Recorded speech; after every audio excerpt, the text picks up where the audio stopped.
Buenas tardes, bienvenidos y bienvenidas a Casa América Cataluña. Bienvenidos y bienvenidas a la presentación del libro Iván Illich, un humanista radical, de Ediciones La Llave 2016, antología seleccionada por Braulio Ornedo Rocha y auspiciada por Valentina Borremans. De entrada agradecerles, la paciencia que han tenido de esta manera que hemos empezado, pero creo que la persona que hoy vamos a homenajear de alguna manera, Iván Illich, aplaudiría que no nos hayamos resignado a tener que sufrir los problemas técnicos, sino que los hemos superado y por lo tanto celebramos esta situación. Hoy, con la colaboración de todos los que van a participar en este encuentro, vamos a acercarnos al pensamiento esencial de una persona, de una figura realmente singular: filósofo y pedagogo, anarquista y revolucionario, sociólogo e historiador, alquimista y poeta. Quizá lo único que de verdad importe, lo más trascendental, sea su posicionamiento sobre temas, capítulos o áreas que parecieran indiscutibles, inamovibles, al menos en la gran parte de nuestro mundo que, sabiéndolo o no del todo, ha caído en la resignación. Hablamos y hablaremos de un demoledor de falsos ídolos, de un removedor de creencias letales, de un crítico afable pero mordaz, impecable e implacable. Hablaremos y convendría que siguiéramos hablando, porque sabiéndolo o no del todo, y por mucho que hagamos desfilar a las palabras por el alambre, cada vez se pretende que todo permanezca más bajo control y que por tanto cada vez ocurran menos cosas inesperadas. Iván Illich, un humanista radical, promotor de la interculturalidad, entendía que el verdadero tesoro intangible de los pueblos antiguos se halla en el saber convivir. Por otra parte, era un crítico demoledor de la educación al servicio del asesinato de la creatividad, del lucro a toda costa, de la ciega voluntad de progreso, del desarrollo económico y del mito del crecimiento interminable del Producto Nacional Bruto. Llegados a este punto, y antes lo comentaba con David, es posible que ya convengamos en la oportunidad de celebrar la presentación del libro el día en que la atención internacional se centra en las elecciones presidenciales de los Estados Unidos. En fin, termino con 4 datos biográficos de Iván Illich. Nacido en Viena, cursó estudios de teología y filosofía en Roma y se doctoró en historia en Salzburgo. Fue párroco en Nueva York y vicerrector de la Universidad de Puerto Rico hasta que en 1961 rompió con la jerarquía eclesiástica y se instaló en México, donde fundó el Centro de Información Intercultural y de Documentación, desde el que influyó y sigue influyendo en sucesivas generaciones de filósofos, historiadores, profesores y antipedagogos, científicos y poetas, anarquistas y humanistas de innumerables lenguas y orígenes.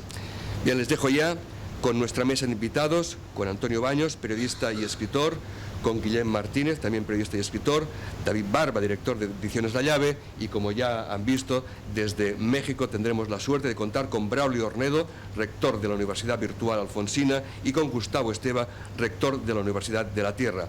Gracias a todos ustedes por estar aquí, por supuesto a ustedes en primer lugar, y David, cuando quieras, adelante. Muchas gracias. Muchas gracias, Francesc, y gracias a todos por venir. Gracias, Antonio, gracias, Guillem, y especialmente gracias a Gustavo y Braulio por estar ahí, por el trabajo de difusión de las ideas de Iván Illich y por la inspiración que ahora mismo suponen para nosotros. ¿Cómo empezamos con este libro, con esta antología y con este homenaje? También es un homenaje a Iván Illich. Quizás pasándole la palabra a Braulio en primer lugar como antólogo del libro, para que nos hable de lo que ha supuesto, lo que supone el lanzar un libro sobre Iván Illich, una antología en este momento. ¿Por qué de la oportunidad de este momento? Muchas gracias a todos ustedes por su presencia, a Ediciones La Llave por realizar esta publicación, a Antonio, a Guillem, que están en la mesa para comentar el libro, y gracias en particular a Gustavo Esteva por su apoyo, su orientación de tantos años. Es un gratísimo privilegio el poder hablar de una antología en la que tuve una participación como lector.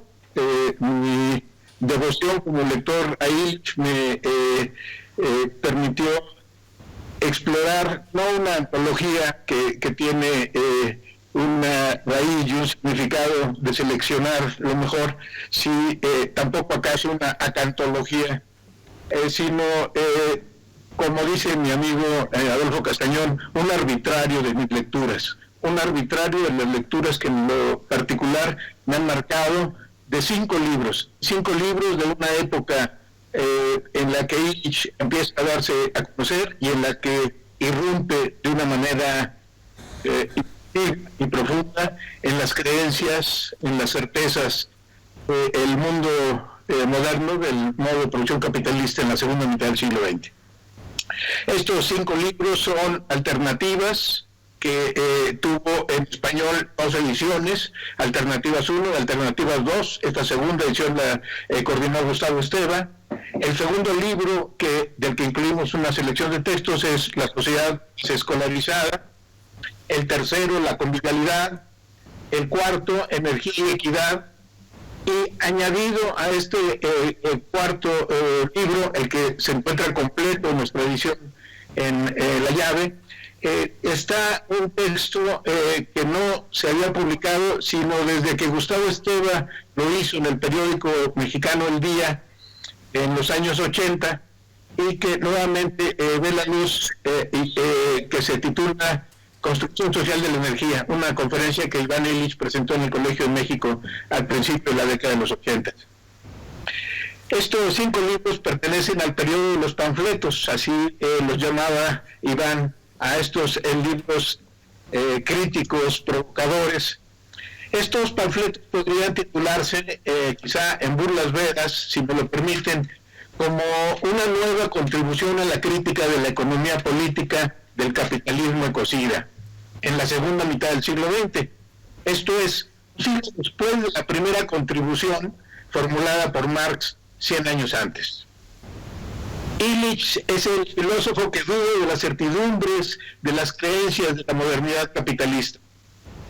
El poeta mexicano de origen palestino, Gabriel Said, uno de sus más atentos lectores, lo caracterizó en un artículo de hace algunos años como el removedor, esa sustancia que sirve para poder aflojar aquello que está impedido de moverse por la herrumbre. El removedor, entonces, del cochambre ideológico que nos educa al encauzarnos en la servidumbre voluntaria para volvernos consumidores voraces de mercancías. En este sentido, Illich no es un educador reformista, como nos lo quiere vender la UNESCO, mejor conocida entre algunos como la UNASCO, sino un antipedagogo, como bien señala y practica Pedro García Olivo, ese pastor extraño que habita en las cuevas de Valencia. Una de estas certidumbres, de las mejor imbuidas en nuestra mente, es la certeza en la necesidad de impartir educación, así sin adjetivos, porque desde luego cuando empezamos a distinguir entre educación autoritaria, educación permisiva, entre educación que impone, educación que propone, es una confusión que ya Gustavo Esteva se ha encargado en definir con lo que me atrevería a llamar como un aforismo, derivado precisamente del pensamiento de Illich. No hay que perder el tiempo buscando, reformando la educación con educaciones alternativas, sino el reto que tenemos enfrente es buscarle alternativas a la educación. Poder poner en cuestión esta certeza profundamente arraigada en nuestra mente, precisamente resultado de nuestra propia educación. Illich nos invita a no seguir perdiendo el tiempo en tratar de parchar, reformar o mejorar la educación con la que fuimos adoctrinados y crecimos en el competitivo e individualista capitalismo. En cambio, sí nos propone cultivar parcelas de libertad convivial, celebrando la amistad de personas austeras que en diversos ámbitos de comunidad producen valores de uso al margen del mercado y sus fetiches, las mercancías. Crítico implacable de las instituciones del Estado bajo el capitalismo, de todas las instituciones que conforman la compleja urdimbre de la megamáquina, Illich supo vislumbrar en esta trama las relaciones sociales de producción en la estructura económica política del modo de producción capitalista de nuestros días. Illich es también un pensador impecable en la desaceleración de la movilidad y el transporte, el decrecimiento económico y la desescolarización, o mejor aún, descolonización política del pensamiento, como es urgente precisar. Pero ante todo, creo que Iván Illich es uno de los grandes pensadores, uno de los grandes humanistas que algunos tuvimos el privilegio de conocer, tratar personalmente, y que continuamos necios en la devoción de su lectura y del entendimiento de su pensamiento. Un humanista radical en el cruce de 4 tradiciones del pensamiento, al menos de 4 tradiciones principales del pensamiento: la tradición del cristianismo primitivo, la tradición del anarquismo, la tradición del marxismo, hegelianismo y la tradición del interculturalismo, que trasciende al indigenismo y al multiculturalismo tan en boga en algunos gobiernos. Filósofo más cercano a Diógenes que a Platón, y antipedagogo más cercano a Sócrates que a Aristóteles. Anarquista y pacifista, revolucionario, antropólogo, sociólogo, urbanista e historiador, alquimista y poeta en la práctica. Un pensador inclasificable por las manías taxonómicas de las academias, pero sin lugar a duda, un humanista radical, como lo define con justicia Erich Fromm, su maestro y amigo. Por ello, hoy más que nunca, es necesario, nos invita Ediciones La Llave, a regresar a sus críticas, a leerlo. La presente antología que hoy presentamos tiene este propósito: acercarnos a un sabio maestro, demoledor de falsos ídolos y removedor de letales creencias. Un crítico afable, pero mordaz, como ya se dijo, impecable e impacable. Esta presentación, que agradezco mucho a Antonio Baños, a Julián Martínez, a Gustavo Esteva, a David Barba, por supuesto, y a Ediciones La Llave, es un acontecimiento que nos permite celebrar los 90 años de Iván, los 80 años de Gustavo y mis apenas pininos en los 64. Muchas gracias por su atención, muchas gracias por las lecturas y por lo que esta siembra de ideas pueda llegar a fructificar en la escucha con sus ojos de Iván Illich. Muchísimas gracias. Gracias, Braulio. Seguimos conversando luego. Gustavo, es un honor tenerte con nosotros. Es un gran honor, la verdad. Yo recuerdo que Claudio Naranjo me comentó en una ocasión que os conocisteis. Espero no equivocarme, creo que me dijo que fue contigo, que os conocisteis, y que tú le contabas que entre los indígenas zapotecas, espero no equivocarme de indígenas tampoco, no existía el yo, existía el nosotros. Y me parece que eso es algo que tiene mucho que ver con las ideas de Illich, igual que tiene que ver con las ideas de Martin Buber, igual que tiene que ver con las ideas de Luz Irigaray y de tantas otras personas que constituyen pensadores importantísimos para el humanismo de hoy en día. Gustavo, te agradecería que nos contaras lo que tú nos quieras contar sobre Iván Illich, pero ante todo de la importancia que ha significado no solo en el mundo, sino también en tu vida personal. Bien. Muchas gracias a todos por la oportunidad de estar aquí con ustedes, aunque sea de esta manera fantasmal. Iván nos explicó muchas veces que un profeta no es alguien con una bola de cristal que adivina el futuro, sino es alguien que puede ver en profundidad el presente, que ve las cosas que están pasando hoy, pero las ve en serio, con todo rigor. Y él era claramente un profeta que vio lo que estaba pasando y que anticipó lo que iba a pasar. Anticipó la crisis que hoy padecemos en todo el mundo, y anticipó también cómo iba a reaccionar la gente en estas circunstancias.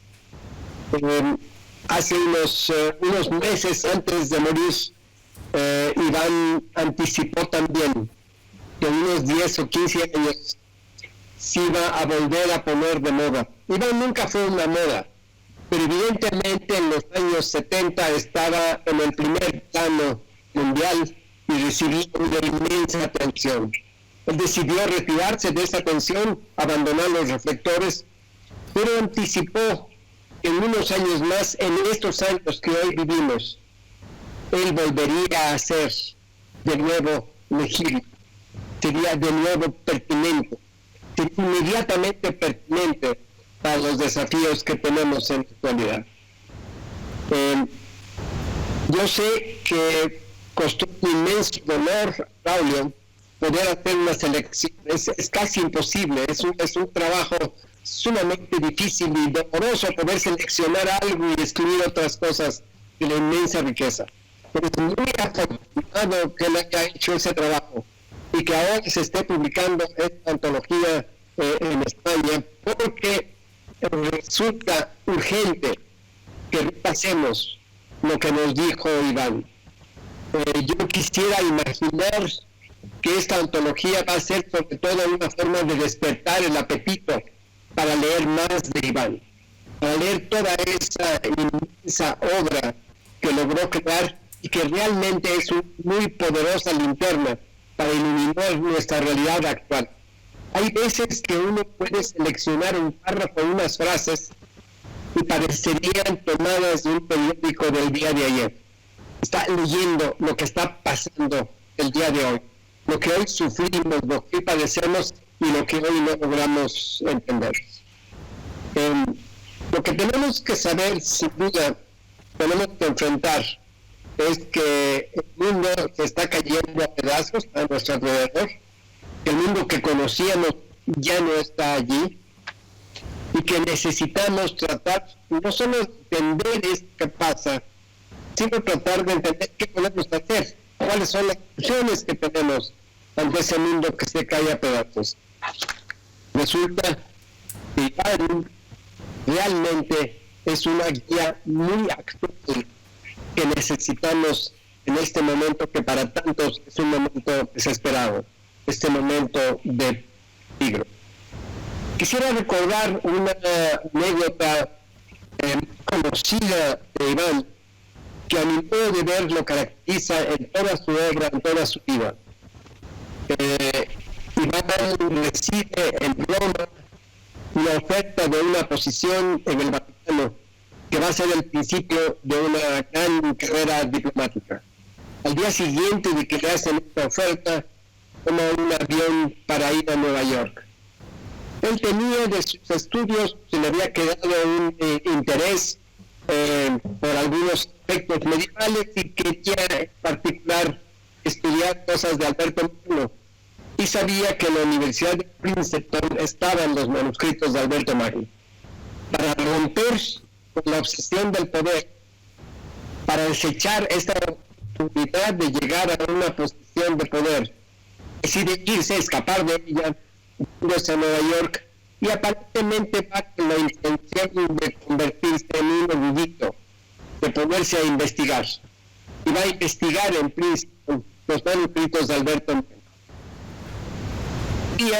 Caminando hacia la universidad, cruza por un barrio de Nueva York donde viven los puertorriqueños y decide entrar unos momentos a la iglesia católica del lugar, a rezar quizás, y entonces ve presencia cómo su iglesia está tratando a los jibaritos y se horroriza. Al día siguiente va a visitar al cardenal Spellman, que se ha convertido en su protector, y le pide esa parroquia, y va a ejercer por primera vez como sacerdote católico, y quiere desde allí hacer un cambio radical en la actitud de su iglesia respecto a los puertorriqueños. Aquí quisiera introducir un doble ingrediente que a modo de ver define la vida entera de Iván. Primero, es un hombre de acción. Se le ve como erudito y evidentemente lo era. Evidentemente sabía muchísimas cosas. Evidentemente era un maestro en una infinidad de campos. Pero era sobre todo un hombre de acción, al que le interesaba meterle el diente a la realidad, al que le interesaba no tener poder sobre la realidad, no tener posiciones de poder, sino poder influir en lo que pasaba en el mundo real, que estaba dispuesto a ensuciarse las manos con el mundo real para poder transformar. Y hay otro elemento que me parece igualmente importante. Desde esa parroquia, un especial de trato con los puertorriqueños abre el camino de la relación entre distintas culturas. Se enfrenta con inmenso coraje. Este es el primer paso de su gran coraje, de su gran decisión, de su valor. Bueno, cosas que pasan. Vamos a ir recuperando como podamos la conversación, pero bueno, mientras tanto podemos seguir. ¿Qué os parece? Nos hemos quedado un poco la mega máquina. Coitus interruptus, sí. Bueno. Nada, retomaremos en unos minutos la conexión con ellos. El capitalismo tecnológico falla cuando más lo necesitas. Bueno, somos demasiado dependientes de las máquinas. Está muy bien porque podemos tener a Gustavo y Braulio aquí en directo, pero al mismo tiempo nos convertimos un poco en prisioneros de la tecnología. Bueno, de todas maneras, pues nada, esperamos a que reinicie o... Está tardando un poco, ¿eh? Apago y vuelvo a iniciar. Vale. Mientras tanto, pues nada. Un vídeo de YouTube. Continuamos con vosotros, si os parece bien. Vale. Antonio, la cuestión es que hace unos años te comentaba que tuvimos una conversación sobre Iván Illich. Que yo no recordaba. Todavía has oído más que yo. Nada, yo me quedé muy sorprendido, vi que a ti te gustaba mucho Iván Illich, tú también dijiste, vaya, a Barba también le gusta mucho Iván Illich. Me quedé con esa conversación y me dije, quién sabe, en algún momento nos volvemos a cruzar con Iván Illich por el camino. Años después aparece esta antología y entonces yo te llamé y te dije, oye, ¿te apetecería venir a presentarla?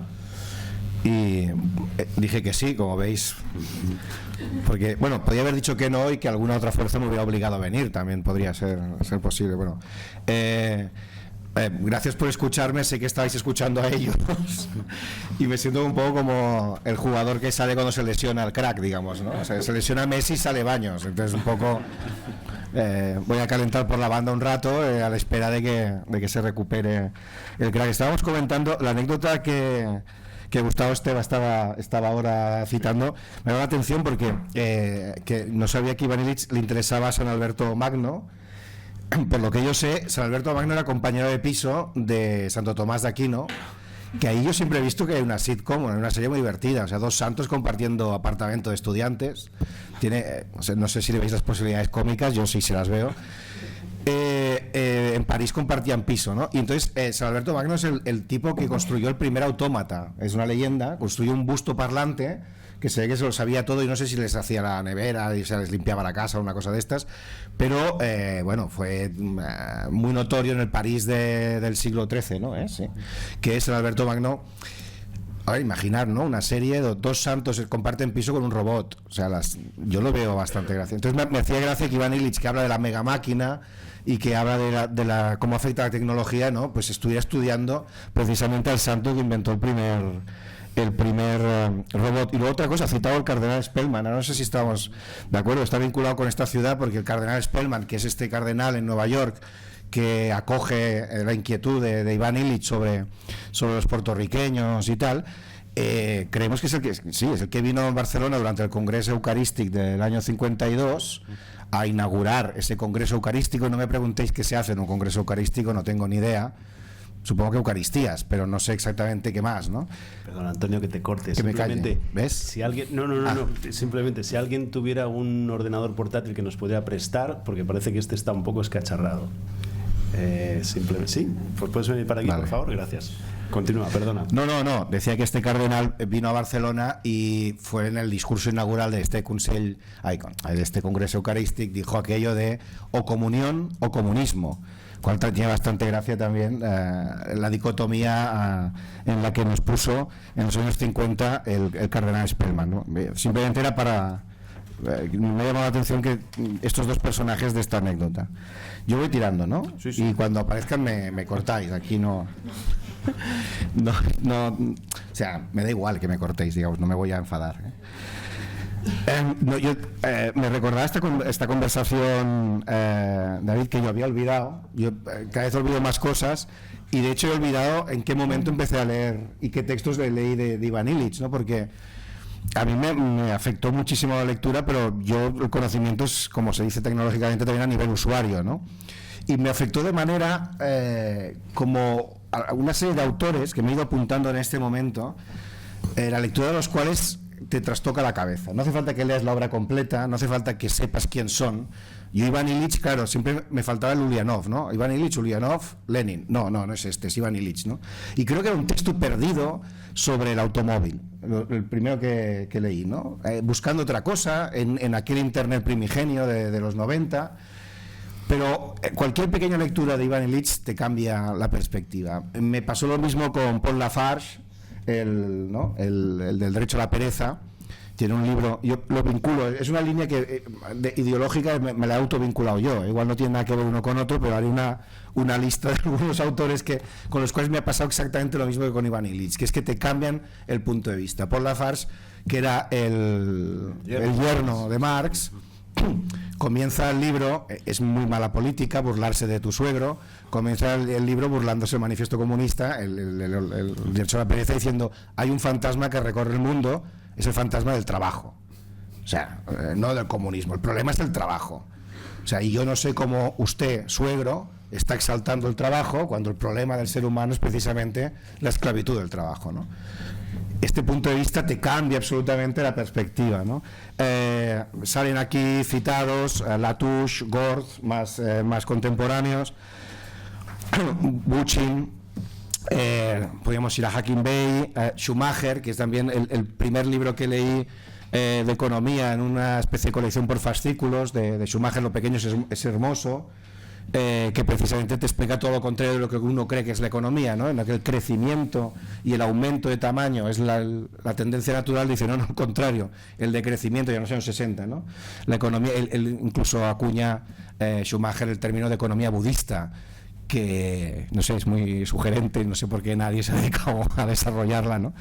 Paul Virilio, los luditas, Simmel y Louis Montfort, evidentemente, como ese tipo de gente que, y también creo que está citado en algún punto, creo que de la introducción, ¿no? Que cuando hablamos de pensamiento crítico, y yo que me considero evidentemente un hombre de izquierdas y de izquierda anticapitalista y bueno, de tradición libertaria, si queráis, o de izquierda no autoritaria, pero que está toda su vida moviéndose en los ámbitos de la izquierda, muchas veces esta izquierda que nos repetimos a nosotros mismos, que es pensamiento crítico, le pasa dos cosas: que critica cosas que a nadie le importan, básicamente, o que lo que critica no afecta al criticado, ni transforma al que critica. Es decir, estamos criticando, ¿no?, el capitalismo global. Bueno, al capitalismo global la crítica sí no le importa un carajo, y a nosotros tampoco nos saca de apuros, ¿no? Y que es un pensamiento crítico que es muy temeroso, y que siempre vamos con pinzas, y que el invento este de la izquierda, que es la corrección política, se ha convertido en una especie de miedo sobre nosotros mismos, o lo que podemos llegar no solo a decir, sino a imaginar con respecto a la realidad que nos rodea, ¿no? Y al final creo que la izquierda de principios del siglo XXI, que no deja de ser la izquierda que viene siendo derrotada 30 años, desde los finales de los 70 a los 80, yo particularmente solo he visto, y creo que Guillem también, solo hemos visto a la izquierda perder, básicamente, ¿no? Cuando ganas, ¿sabes? Aquí, cuando empatas, y es un éxito, por decir algo, por seguir el símil futbolístico, ¿no? Pero que es una guerra una izquierda, miedosa, que se va conformando, y ese yo creo que es el gran problema del discurso, sobre todo de la izquierda y de la mirada de la izquierda, se ha ido conformando con sus propios clichés, ¿no? Yo creo que muchas veces hablamos entre nosotros y escribimos, cuando queremos decir algo muy gordo, en clichés, en puntos de vista comunes, porque no tenemos ya ni la agilidad de salirnos de nuestro propio universo. Con Illich y con estos autores que os decía y con muchos más autores pasa absolutamente lo contrario. Lees un párrafo y notas que están en otro. Primero, que no tienen miedo, que vienen de todas las tradiciones, que no desprecian ninguna. Estamos hablando que es católico, apela a tradición occidental, a las tradiciones indígenas, lo lee todo por igual, ¿no? Y luego extrae conclusiones, es decir, no cae en el cliché ni en el miedo de leer de lo que es el adversario o el ajeno, y sobre todo el punto de vista es absolutamente libre. Y por ser libre deriva en ser crítico, pero no es pensamiento crítico que lo primero es voy a ser crítico desde la conformidad. No, primero es libre. Y al ser libre, evidentemente, ya rompes cosas, ¿no? Y a mí, las lecturas de Illich y de lo que él representa, a mí lo que me da la esperanza es de una izquierda desizquierdizada, por decirlo de alguna manera, ¿no? Una izquierda, o un pensamiento crítico, si queréis mejor, un pensamiento crítico o una postura vital crítica que sabe ver más allá de la gran trampa que también se nos pone, pero también nos ponemos nosotros, ¿no? Que es la contingencia. Es decir, los problemas reales del mundo, los problemas que nos impiden vivir una vida, digamos, plena y amplia, no están aquí delante, ¿no? Tampoco están muy atrás, pero sí que están un poco más atrás. La mega máquina, la escuela, la velocidad, son los problemas del capitalismo, no que si, yo qué sé, es decir, una cosa de actualidad que también son fenómenos que se derivan de grandes problemas que, bueno, viene de Mumford y de otros autores, saben ver, ¿no? A mí me recuerda también mucho cuando hablamos de coches, de bicicletas y todo esto, a Paul Virilio, ¿no? Paul Virilio es un ensayista francés que ha estudiado, se inventó una disciplina que es la dromología, es la ciencia de la velocidad, pero es que tiene una frase que podría haberla escrito Illich también, que no es que la velocidad es un tema moral, porque si tú vas muy rápido y te encuentras un desvío, no tienes tiempo de decidir si vas a la derecha o a la izquierda, porque vas tan rápido que vas, es decir, no tienes capacidad de elección moral si vas demasiado rápido. Una vida muy rápida no te da capacidad moral de elegir el camino, por lo tanto una vida a gran velocidad es una vida inmoral o amoral, por decirlo de alguna manera, ¿no?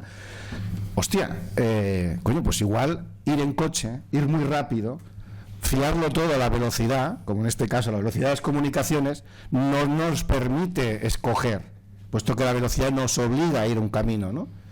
Entonces la lentitud es una actitud moral y la velocidad es una actitud que te impide la moralidad o la elección ética, si queréis, ¿no? Hostia, ahí hay un problema.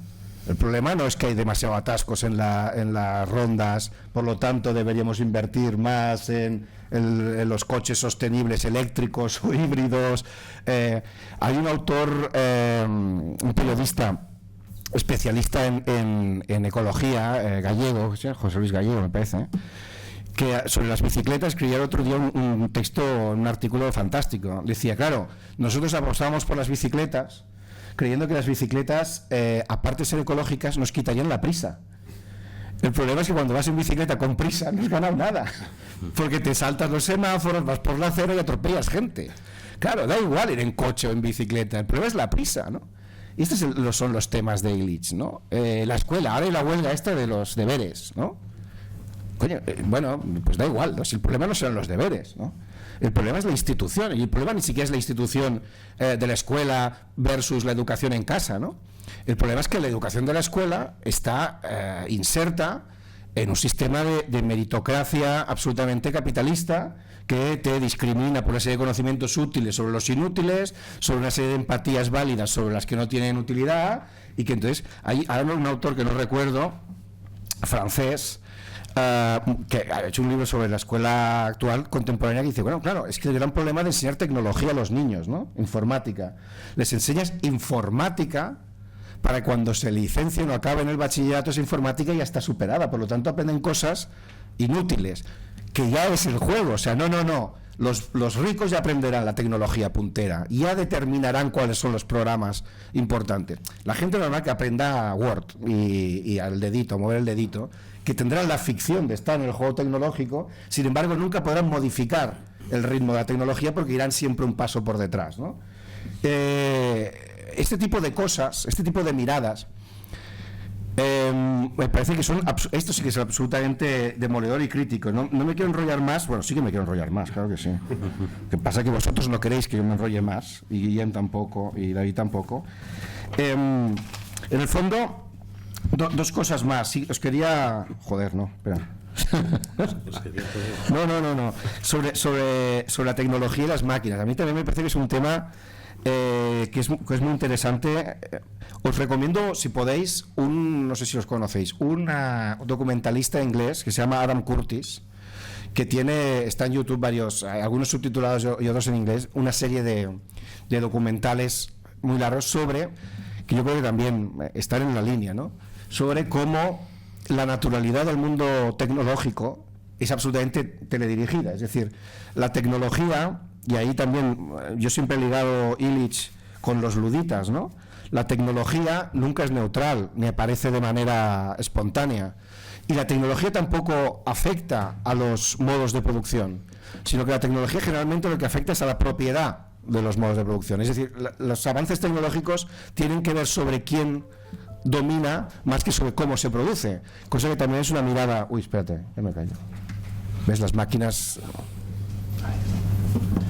Sigue. No, pues y acabo. En ese sentido, la mirada de Illich sobre los grandes problemas de nuestro mundo, creo que comentaba Esteban, ¿no? Que decía que cualquier cita de Illich podría ser titular de un diario de hoy, ¿no? Sí. Disculpa. No, ¿se puede escuchar? Braulio, se escucha. Ahora vamos a conectar también con Gustavo. Mientras tanto, Antonio estaba calentando por la banda. Dile que no hay. Estaba llenando el tiempo, ¿no? No te logro escuchar, David. No lo escucha. Vale. Un segundo. Vamos a ver. Perdón, Antonio. No. Y perdón también faltaría. Por el asunto técnico. Vamos a ver. Cuando me digas. Tiene una ironía muy grande todo esto que está pasando, ¿lo veis, no? O sea, es muy fantástico. Totalmente. Es muy irónico, la verdad. Vale, bueno, mientras van arreglando el asunto. Bueno, no, sigue. Una cosita nada más. Hay un momento en que Ivan Illich dice algo así como que la revolución, los cambios, la transformación, no es necesario hacerla a la velocidad del peatón, pero por supuesto tampoco a la velocidad del automóvil. La velocidad adecuada es la velocidad de la bicicleta. Esto es lo que él dice. Sí. Confía en que hay una velocidad, digamos, un ritmo natural al que va la bicicleta, cuando uno no está estresado. Claro, no. Sí, el problema era no la sorpresa. Yo creo que estaría de acuerdo, ¿no? Si el problema, la bicicleta es el vehículo ideal si no hay prisa, digamos, si sabes cuándo vas y a dónde vas, ¿no? El problema es la prisa, ¿no? Y esta serie de mirar, claro, la lectura de los textos de Illich sobre el automóvil eran brillantes porque iban a la raíz del problema, lo que os decía antes del tema tecnológico. Mira, bueno. Oye, yo acabo y luego seguimos y me preguntáis cosas si queremos. ¿No? Sí. Que hable Guillem. ¿Quieres hablar, Guillermo? Lo que tú me o esperamos. ¿Acaba Antonio? O... Bueno. Sí. No estoy encontrando una cosa. No acabará nunca, ¿no? Bueno, os decía esto os recomendaba a Adam Curtis porque yo creo que es una mirada también parecida a esto. Es decir, la primera realidad no es el problema son las causas primeras de por qué se producen los cambios en nuestra sociedad, ¿no? Y siempre que lees cualquier texto sobre de Illich o los problemas que él plantea, ahora me recuerda, estoy bastante obsesionado con este nuevo capitalismo, ¿no? Que es un capitalismo de Steve Jobs basado en conceptos como empáticos, la pasión, ¿no? Veis que todas las empresas tienen pasión por lo que hacen, ¿no? Pasión por los tornillos, pasión por los ordenadores, y piensas, pero esto ya es absolutamente obsceno, como este nuevo capitalismo tecnológico que encarna Jobs, que tiene dos palabras, la visión, o sea, somos visionarios y somos apasionados, ¿no? y luego explotamos a la gente en China igualmente, da igual, pero bueno. Y destruimos el medio ambiente. Y destruimos el medio ambiente y somos las tecnologías limpias más sucias del mundo y más crueles del mundo. Bueno, podemos hablar de lo que cuesta a las personas y al medio ambiente construir estas máquinas tan fantásticas que tenemos, ¿no? El caso es que hay la obscenidad de cómo el capitalismo mutante, porque las dos características que tiene el capitalismo es la velocidad y la mutación. Es un sistema cinético que se mueve a gran velocidad, no a nivel de bicicleta, sino de ave, es cinético y mutante. Por lo tanto, cómo ha llegado a tocar aspectos que en principio nosotros considerábamos que eran valores refugio nuestros con los cuales podíamos combatir el capitalismo, ¿no? La pasión, la empatía, la sociabilidad, eran términos contrarios a la alienación, el trabajo seriado, la fábrica. Bien, ¿no? Nos íbamos a estos lugares desde los cuales podíamos construir nuevas realidades. Y antes de que nosotros pudiéramos construir estas nuevas realidades, el capitalismo va y nos saquea la sociabilidad a partir de las redes sociales, que no sé por qué coño les llamamos sociales, cuando son empresas privadas, son clubs privados, es decir, que no tiene nada de social. No es el pueblo quien ha hecho Facebook, es un señor adolescente llamado Zuckerberg, ¿no?, que ha creado esto. No hay nada de sociabilidad, ya no hay nada de social. Hay cosas, estamos confundiendo lo social con lo masivo, ¿no? Y estamos confundiendo lo gratuito con lo popular, y no tiene nada que ver eso, ¿no? Es decir, pero están asaltando imaginarios o falsos imaginarios desde los cuales nosotros y en los textos de Illich pretendían crear nuevas realidades, ¿no? Y ellos han llegado antes, y la idea de pasión, la idea de empatía, la idea de sociabilidad, la idea de igualitarismo, la idea de relaciones horizontales sobre la verticalidad ya forman parte del nuevo capitalismo, ¿no? Por lo tanto, nos tenemos que volver a mover, exiliarnos hacia otro nuevo lugar desde donde volver a mirar este capitalismo que no para de avanzar. Y yo creo que la lectura de Illich siempre nos ilumina para que no caigamos lo que os decía al principio, ¿no? En esta iglesia, iba a decir, y la izquierda, lo que quería decir. Aquí hay un acto fallido freudiano raro en mi cabeza, que no he confundido la iglesia de la izquierda, podría ser, ¿no? Uf. Bueno, pues que no nos quedemos en esta izquierda del cliché y del miedo y de la lucha permanente contra lo contingente y lo visible, y que nos leamos el libro y todos los libros que sugieren y que se sugieren a partir de aquí, para ir a mirar exactamente lo contrario. Es decir, los problemas siempre están donde ellos no quieren que miremos. Y como hacíamos el ejemplo de la bicicleta, ¿no? Aquí el problema es que dicen, bueno, Illich dice que hay que ir en bicicleta, os meteremos carriles bici. Pero bueno, no hemos solucionado el problema. Si tenemos prisa, si tenemos que llegar a la misma velocidad, si seguimos viviendo igual, la bicicleta ni siquiera es una solución. La solución, o sea, cuando decimos que la bicicleta era una solución respecto al coche, era porque deberíamos vivir de otra manera. No porque la bicicleta fuera en sí misma una solución, que también lo es, porque es mucho más eficiente, ¿no? Por lo tanto, ya está. Comprar y leer el libro. Es que no. Todo se resume en esto, ¿no? Y a mirar diferente, ¿no? Bueno, Braulio, creo que ahora sí que me puedes oír. Sí, ya te escucho nuevamente. Bien, no sé si ustedes lograron sí. Mira, hemos cambiado de computador, entonces ahora la verdad es que se te oye bajito. Cuando yo conecte la clavija para que te oiga el público te oirá, pero tú no nos oirás a nosotros. Estoy al mismo tiempo intentando conectar de nuevo con Gustavo. Entonces voy intentando. Me preocupa que vi que se cayó la conexión. Sí, se reinició la primera parte de lo de Gustavo. Sería lamentable que se hubiera perdido ese.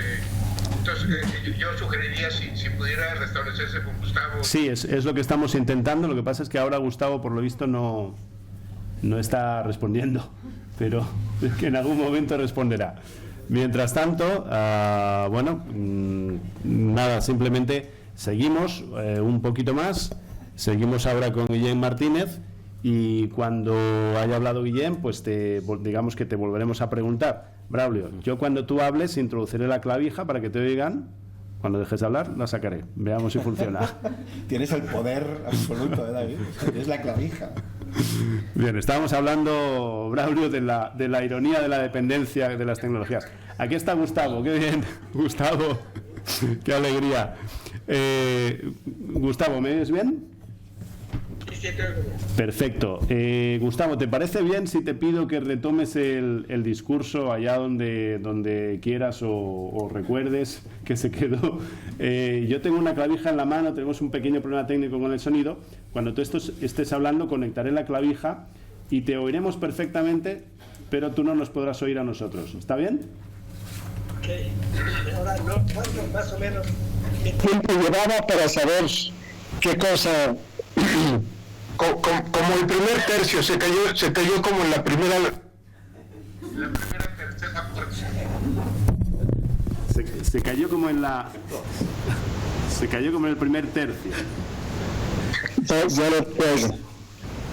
Se volvió a caer. ¿Nos oyes, Gustavo? ¿Nos oyes, Gustavo? Sí, ahora sí. Ahora sí, bien.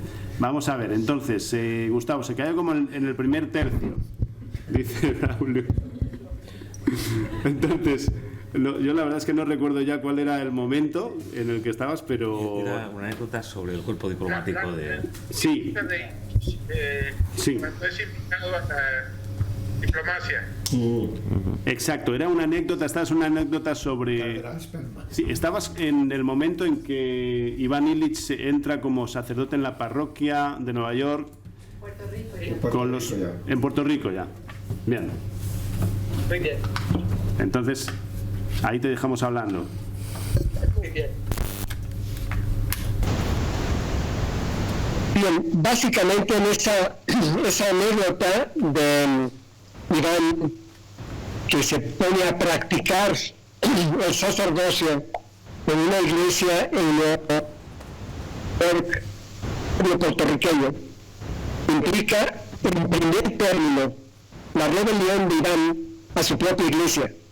Católico quiere decir universal, y lo que hace Iván allí es desafiar la universalidad de su iglesia, la universalidad del mensaje evangélico, la universalidad de las prácticas religiosas de su iglesia. Y empieza a hacer una serie de innovaciones que terminan maravillosamente en una misa, la última misa que da en esa parroquia. Iván tiene 30,000 personas que han empezado a aprender a relacionarse de otra manera con su propia religión. Lo que de ahí quisiera subrayar es un componente fundamental para nuestro momento actual. Iván inaugura, estamos hablando de los años finales de los 50 y principios de los 60, la preocupación intercultural, la preocupación por nuestras relaciones con otras culturas. Este tema, que no se trata todos los días, es desde mi punto de vista la cuestión del siglo XXI. Es el mayor momento de peligro en esta materia en el mundo entero. Estamos viviendo la crisis de las relaciones entre culturas. Aquí estamos llamando ahora el síndrome yugoslavo, la situación en que personas que han vivido juntas en la misma calle, en la misma comunidad, empiezan a matarse unas a las otras por lo que aparecen como diferencias culturales. Crisis como las que lleva a morir a mucha gente en el Mediterráneo en estos días, crisis como las que se viven todos los días en México, en los Estados Unidos, están indicando la incapacidad de la autoridad radical del otro. No podemos aceptar esa autoridad. Hemos sido educados, hemos sido formados en la idea de que todos somos la misma cosa, que todos somos humanos. Iván desafía desde ese momento, desde ese primer momento que le cambia su vida, que lo convierte en hombre de acción y lo convierte en un hombre de acción que quiere influir en la realidad y que quiere influir de manera central en el diálogo entre culturas. Trató de conocer esas culturas como nadie, hizo proezas asombrosas, caminó y vivió de aventón desde Chile hasta Venezuela. Quiere conocer esa cultura, la conoce a fondo y quiere conocer para crear la modalidad intercultural. Todos sabemos que su famoso centro se llama Centro Intercultural de Documentación. La vida entera de Iván la podemos ver como un esfuerzo lleno de coraje y de decisión, desafiando el pensamiento dominante y las instituciones dominantes para abrirse a una posibilidad de relacionarse con el otro, con la otra, de diversa manera, aceptando la diversidad cultural. Es Iván el que anticipa la postura zapatista que todos conocemos, de construir un mundo en que quepan muchos mundos. De eso se trata, de olvidarse al fin de la idea de un solo mundo con una sola visión, para que con esta sola visión se domine a todos. Al principio, en la presentación, al recordar a Claudio, se mencionaba lo que pasa no entre los zapotecos, pero sí entre los tojolabales. No tienen la palabra para yo y tú. Su palabra es siempre la de un nosotros. No pueden hablar desde un yo individual frente a otro yo individual. Todo el tiempo están hablando de nosotros, y un nosotros que implica también estar permanentemente nosotreando, generando nosotros, con las otras. Una de las cosas más importantes que sabemos de los tojolabales es que para ellos lo importante no es lo que llamamos la cosmovisión, con una postura típicamente occidental, donde el ojo predomina, donde la visión es lo más importante, sino que si habláramos de ellos, hablaríamos de cosmovisión, porque para ellos lo más importante es escuchar, y escuchar al otro implica básicamente no solo oírlo, sino estar dispuesto a ser transformado por el otro. Parece que estoy oyendo a Iván. Cuando oigo a tojolabales o zapotecos, estoy oyendo lo que Iván dice. Creo que no se cayó al decir que cuando hablo de las ideas de Iván en los pueblos, en los barrios, con las gentes, la gente responde siempre con el efecto ajá. Ya lo sabían, ya habían intuido esas ideas, aunque no las hubieran podido formular de manera tan brillante como Iván. Quisiera subrayar otro aspecto de su actualidad, de su pertinencia. Sí, es cierto que la interculturalidad y el coraje de enfrentar esta interculturalidad frente al pensamiento dominante es un aspecto central de Iván. Anticipó la caída, la contraproductividad de todas las instituciones modernas. Y yo creo que leer Iván hoy nos permite entender lo que lo están haciendo no miles, no millones, miles de millones de personas en el mundo entero. Creo que no hay movimiento más grande en el mundo que el movimiento actual por la libertad de aprender. La gente se da cuenta que los sistemas educativos están quebrados, están en bancarrota. La gente sabe ya por experiencia que enseñan poco, que discriminan, que lo que principalmente produce la escuela es desertores, que como nos enseñó Iván, como está en ese libro que se está produciendo, según UNESCO, 60% de los niños que hoy entran al primero de primaria nunca llegarán al nivel que en sus países es considerado obligatorio, y si no llegan a ese nivel van a ser discriminados la vida entera. La educación no está produciendo igualdad, sino agudizando la desigualdad. No está produciendo mejores oportunidades, sino liquidándolas para una inmensa mayoría. Y las gentes que logran llegar hasta el final de la escalera educativa saben ahora que no hay empleo para aquello que estudiaron. La gente no es estúpida, la gente está reaccionando frente a la quiebra de los sistemas educativos y está reconquistando la libertad de aprender en el mundo entero.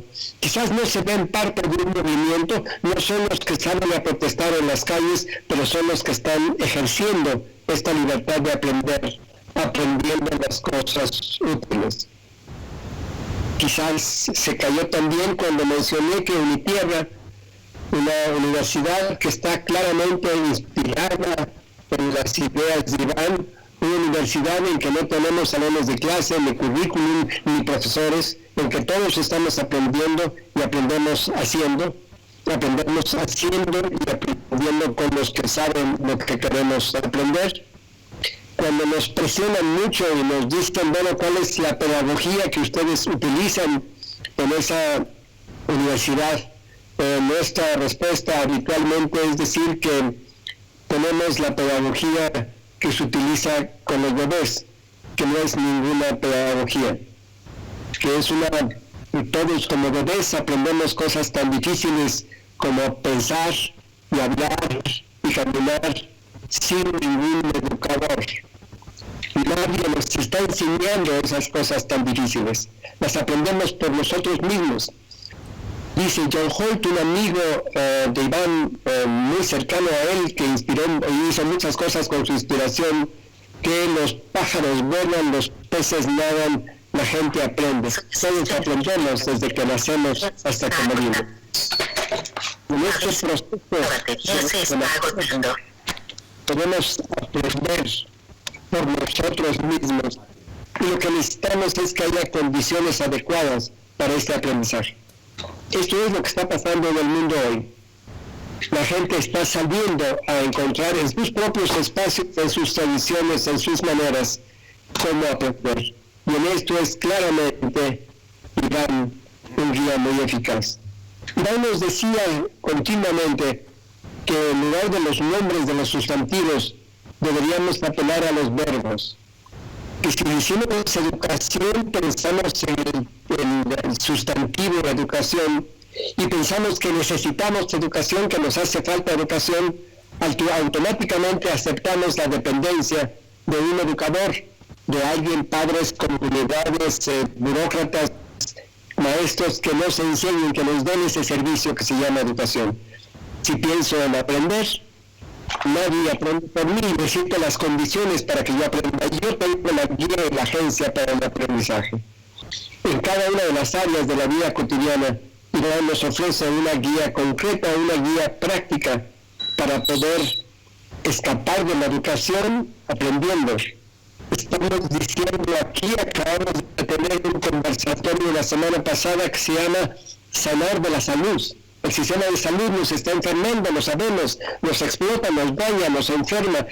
Cada vez que caemos en un hospital entramos con una enfermedad y salimos con 3. Hay constancia estadística de los daños del sistema educativo. La gente está sanando de ese sistema, recurriendo de nuevo a buenas prácticas. De nuevo Iván anticipa que esto va a pasar, sabe que esto va a pasar y ve cómo la gente va a reaccionar en los momentos de la crisis. En cada una de las áreas de la vida cotidiana, Iván nos ofrece una posibilidad de entender mejor lo que está pasando, es una luz poderosa sobre nuestra realidad actual y al mismo tiempo nos permite acompañarlo en una exploración de las opciones que tenemos abiertas. Sí, creo que Iván es el nombre para hoy, para entender los retos que hoy tenemos, para poder enfrentar esos retos entendiéndolos mejor y para poder sobre todo imaginar lo que tenemos que hacer. Nunca como ahora es posible, es viable, es apropiado tomar los caminos de Iván.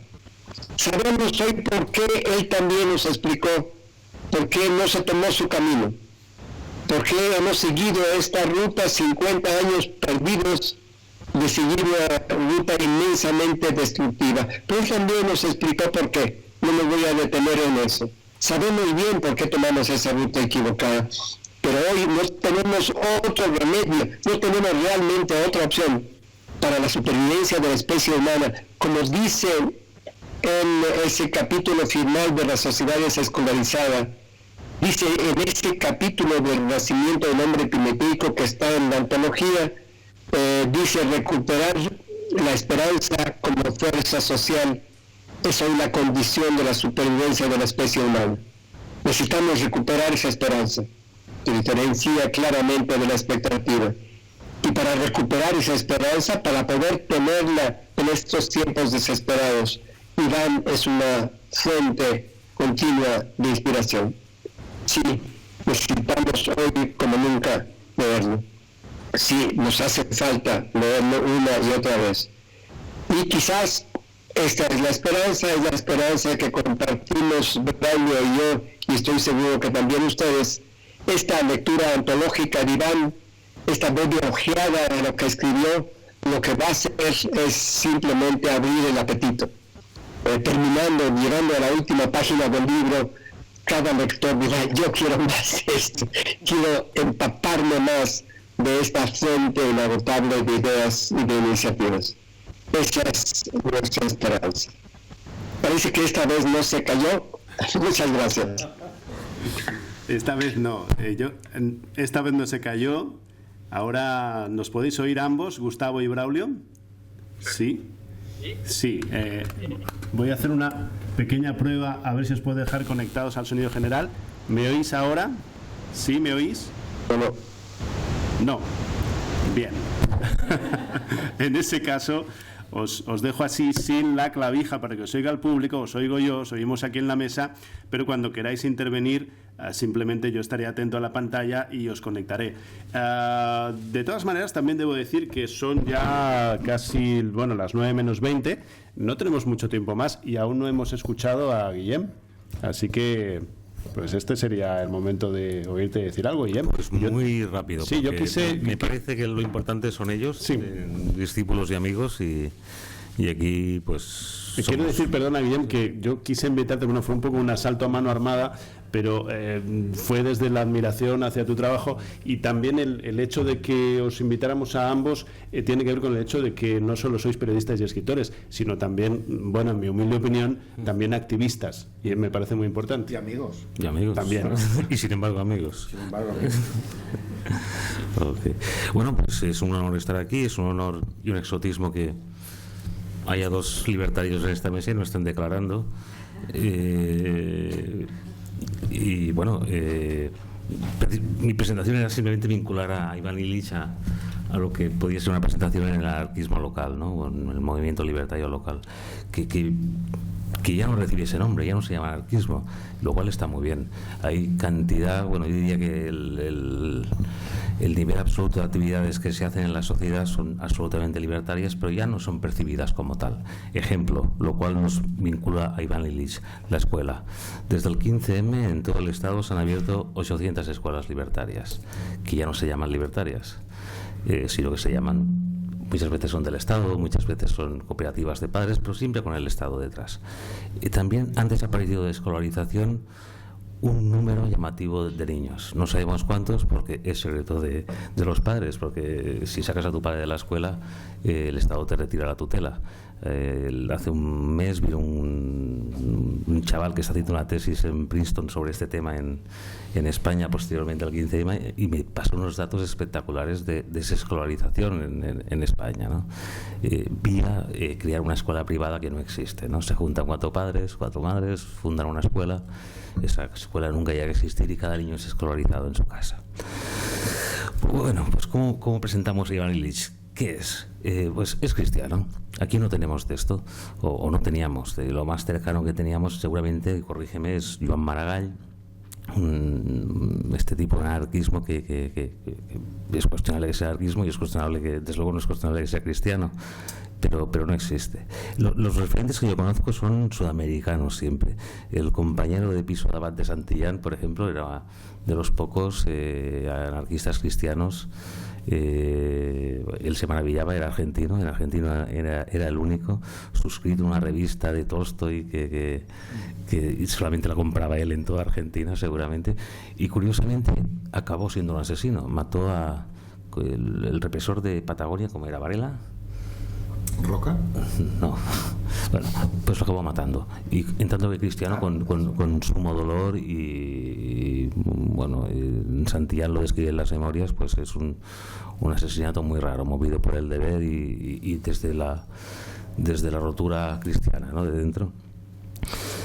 ¿Se puede relacionar a Iván Illich con el magonismo mexicano? Ni idea. Les paso la pelota a los compañeros mexicanos que nos lo expliquen.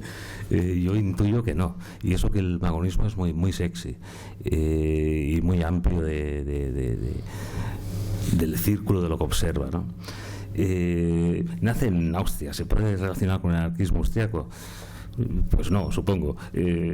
Austria el anarquismo es muy autorreferencial. Hay un pollo que os recomiendo que se llama Max Nettlau, que es una rareza biológica, es el único hombre que está en la Internacional y que llega a ver la Revolución de Barcelona y a escribir sobre ella. O sea, es una persona con una vida biológica amplísima y muy autorreferencial. Siempre habla de la artista. Austriaco. También. Silvio Gesell era austriaco y acabó en Argentina. Bueno, sí. Okay. Pues yo supongo básicamente pues eso, que es cristiano, que es una fórmula de anarquismo. Es curioso, pero yo cuando he ido a Cuba y algún escritor me ha pedido libros, siempre han sido cristianos. Yo aquí he alucinado. Martin Buber a punta pala, claro, y cosas así. Tiene toda la lógica, claro. Hombre, yo lo descubrí allá, dije, ostras, ¿qué pasaría? Martin Buber. El cristianismo de base español, por otra parte, es absolutamente fantástico y valiente y extraño. En Andalucía son los que están gestionando todo el tema de inmigrantes, jugándose la vida en el sentido de que cuando coges un inmigrante de la playa, te lo llevas a tu casa, le abrigas, lo alimentas y lo pones en otra comunidad autónoma, hablando cierto castellano en ese momento, estás incurriendo en el delito de tráfico de personas. Y ha habido varios juicios por esto. Y los tíos, como que son cristianos, pues les da igual, lo cual es llamativo. Es cristiano y en el sentido en el que yo creo que se debe ser también anarquista, que al lector no le importa que seas, no tiene que enterarse ni tiene que importarle que seas cristiano o anarquista, ¿no? El lector tiene que acceder a ti o a tu obra por los temas que tratas y por cómo los tratas y el juego de piernas que tienes con ellos. Y aquí yo diría que el juego de piernas pues es absolutamente post-68. Y que me corrijan los compañeros también. Es un juego sobre, en el fondo, la vida común, el consumo y los hábitos tabulados de la vida en el capitalismo, ¿no? Y en ese sentido, pues, en ocasiones, también, que me corrijan los compañeros, lo veo relacionado con un rollete Escuela de Frankfurt que mola. Y luego tú comentabas que te recordaba a un autor con el cual no tiene ninguna relación. A mí me recuerda mucho y no tiene ningún tipo de relación, y es casualidad, con Rafael Barret, que es un escritor que aquí no llegó a existir, pero que en Sudamérica, México es Norteamérica, con lo cual tampoco funciona allá, pero funcionó mucho y era un escritor bastante de la vida cotidiana, hablaba mucho de la propiedad, hablaba en cierta manera también de la velocidad.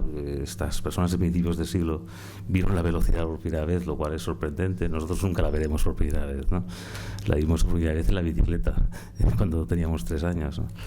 Y me recuerda a esto, y la vocación es de calidad, porque es un sello inaudito de castellano y de poderío lingüístico. Y voilà, es esto. Hasta aquí puedo leer. Muchas gracias. Gracias a ti, Guillem. Antonio, yo no sé si te han oído Gustavo y Braulio en algún momento, me parece que no. Entonces, creo que te oyen bien, por lo menos te oyen bien ahora. Si nos pide la palabra Gustavo, creo. A ver, vamos a ver, un segundo. ¿Me pueden oír? Sí. ¿Sí? Bien, entonces sí quisiera reaccionar, sí oí bien lo que acaba de decirse.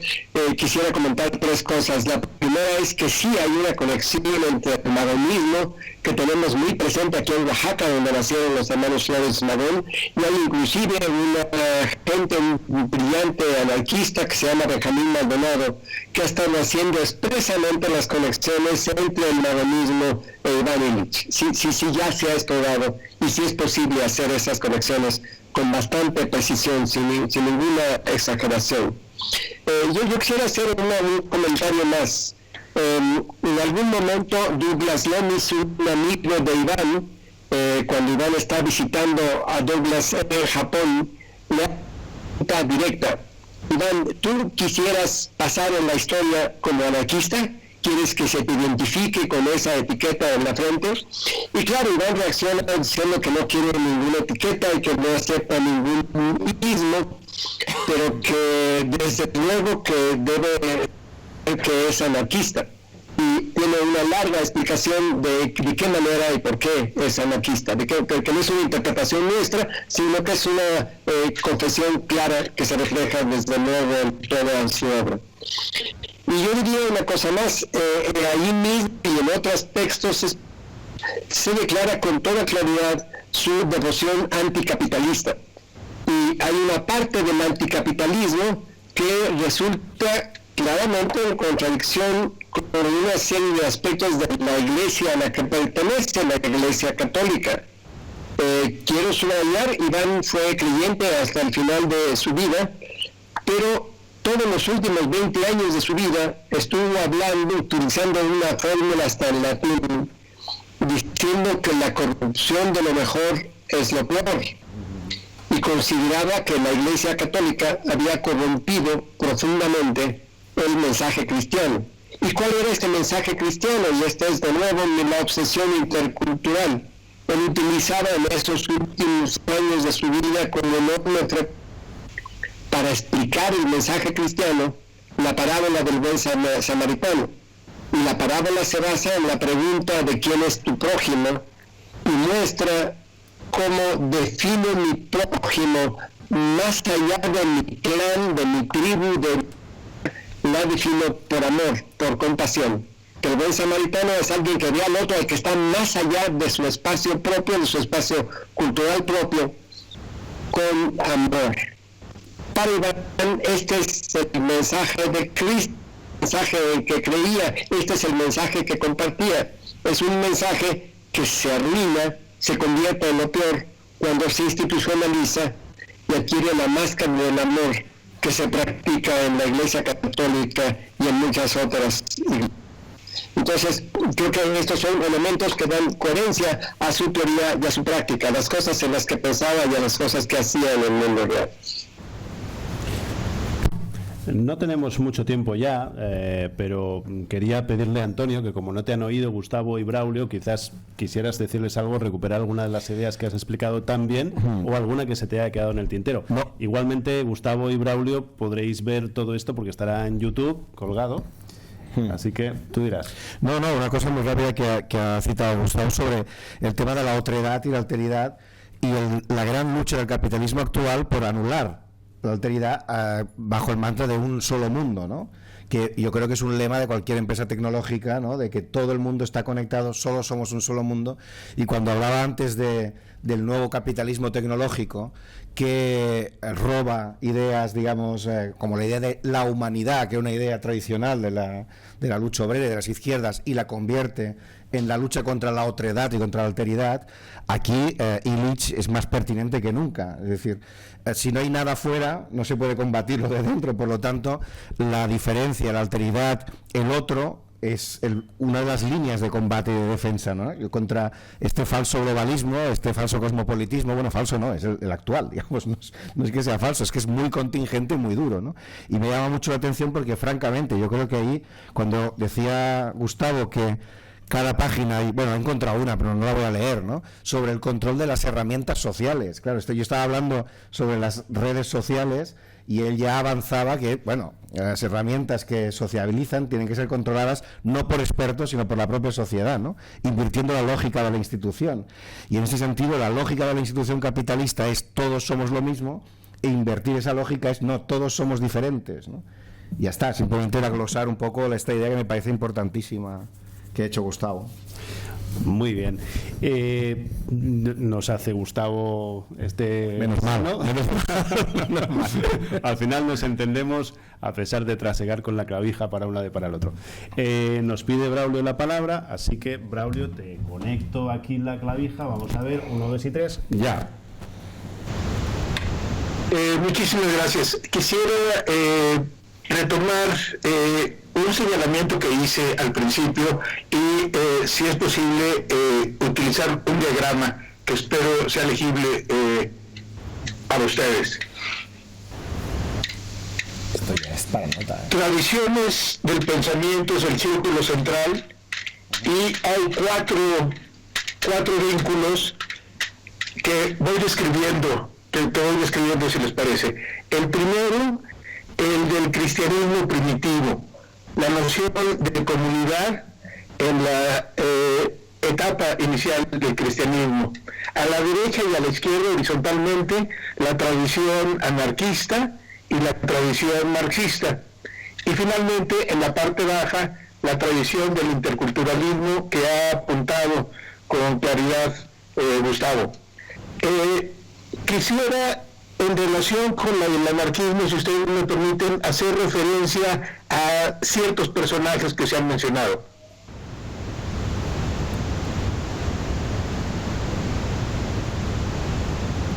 Algunos de los pensadores que Iván Illich trató personalmente o que leyó son, el primero de ellos que quiero señalar en la parte superior, que vincula el pensamiento anarquista y el pensamiento cristiano, que es Jacques Ellul. Otro personaje igualmente cercano, amigo, colaborador de Illich, Paul Goodman, y finalmente Leopold Kort. Ellos tres, que tuvieron un trato personal con Iván, que en mayor o menor medida se definen explícitamente como anarquistas, son, en mi discutible opinión, algunas de las conversaciones y lecturas, si podemos hablar de la lectura como una conversación por otros medios. Entonces, dejar simplemente apuntadas estas tradiciones que confluyen en el pensamiento de Iván como resultado de esta novedad que me parece natural en un personaje tan singular como Iván, alguien que creció en varias lenguas maternas, alguien que viajó infatigablemente a lo largo de su vida, casi de forma obvia, tenía que percatarse de la importancia de el otro, de las otras culturas, de ese ser en el mundo que lo somos a través precisamente de ser el otro. Ya lo anticipaba Rimbaud hace más de un siglo. Ha sido una presencia permanente en la cultura del siglo XX, particularmente en esas muchas culturas que representan el objeto de la interculturalidad. Reconocer que no solamente la cultura del progreso, la cultura de la que nosotros mismos somos parte al utilizar este medio, al viajar, al subirnos en automóviles, pero que podemos anticipar cómo Iván nos puso el ejemplo de ese hombre práctico que subrayo, y agradezco que Gustavo lo haya puesto en la discusión hace un momento con su intervención. Efectivamente, Iván Illich es un hombre práctico, un poeta en la práctica, si se me permite, en el sentido que le da Gabriel Said a ese ser práctico. No el hombre práctico que repite las creencias, las certidumbres que le fueron imbuidas a lo largo de la educación de su vida, sino ese hombre práctico que es único y que ese ser único lo reconoce al ser los otros. Queridos amigos, estamos ya acabando, desgraciadamente, entre problemas técnicos, entre que somos varios en la mesa, no tenemos tiempo para mucho más. Entre otras cosas, no tenemos tiempo para pasaros la palabra a vosotros y para establecer un diálogo, pero podemos hacerlo abajo en el bar, los que os queráis quedar, y nos tomaremos unas cervezas. En todo caso, para terminar, sí, dame un segundito, Braulio, para terminar. Cervezas. Que dice Braulio que se apunta. Entonces, simplemente para terminar, quería pediros a cada uno de vosotros una frase de cierre, una breve frase sobre Illich, que nos sirva como un cierre. Para daros tiempo a pensarla un poquito, empiezo yo simplemente recordando que Illich fue sacerdote hasta el final, a pesar de su enfrentamiento con la curia. También su mujer fue Valentina Borremans, que ha también auspiciado esta antología, y que me parece algo importante. Y fue un hombre tan comprometido con sus ideas que cuando se le declaró un cáncer y le diagnosticaron que iba a vivir pocos meses más, él decidió ser consecuente, ser congruente con sus ideas. No se trató en la medicina institucionalizada, sino que se trató con yoga, con meditación y con opio para mitigar el dolor, y vivió aún 20 años más. No está mal la manera en que se responsabilizó de su enfermedad. Y ahora vamos a acabar, si os parece bien así. Guillem y Antonio, ¿nos decís algo más, un pequeño final, un pequeño cierre? Yo la voy a copiar la de Braulio, que ya está, un poeta práctico. un poeta práctico. Me parece una gran definición. Yo diría que no existe un gran anarquismo en España por 68, de ensayo, de pensamiento, y quizás se puede compensar esto pues leyendo este libro. Ahora, Gustavo y Braulio, voy a conectar la clavija, la dejaré conectada hasta que acabéis de hablar y después la desconectaré porque le pediré a las personas que han venido hoy aquí pues un aplauso para vosotros. Pero primero os oiremos, así que 1, 2, 3, allá va la clavija otra vez. Puedo seguir el camino que abre Braulio. En los últimos años de su vida decía Iván que las cosas que tenía que decir solo podía decirlas en forma de poesía. Y esta poesía, que era ya su forma natural de hablar, lo definen claramente, y yo diría con toda precisión que era el poeta de la libertad por la que hoy estamos luchando. Sea entonces a la libertad por el saber hacer. Descreer de las creencias, dudar de las certezas. Muchas gracias a todos ustedes.